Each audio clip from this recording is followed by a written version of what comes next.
Hello! Today I will show you how to create text like the one you currently see on the screen.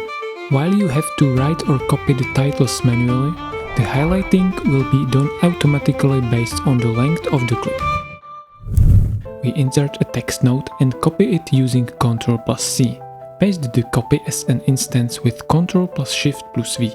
Click on the merge node and use Ctrl+T to swap the inputs so that the original text node becomes the foreground.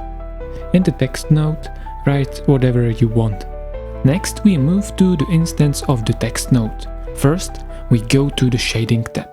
Right-click the appearance and deinstance it.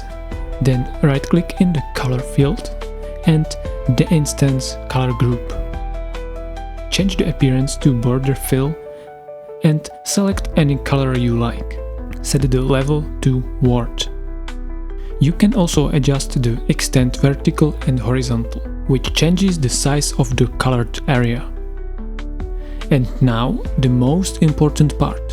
In the same node, but in the text tab, deinstance the write on option, specifically the start point and end point. Then we apply an anim curve to both. In the modifiers tab, expand the anim curve right on start. Right-click on the time offset and select expression. Then we write or paste this expression. It's simply the number 2 divided by the number of characters in the text. So this function calculates the number of characters in the text field of the text node. If you want to enhance the appearance further, you can add a drop shadow node right after the text node to make the text more readable.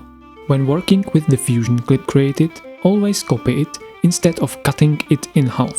If you need to extend or shorten it, always do it from the end of the clip. You can also make a template of it for future use. I explained how to do that in this video. I hope you enjoyed this tutorial and I will see you next time.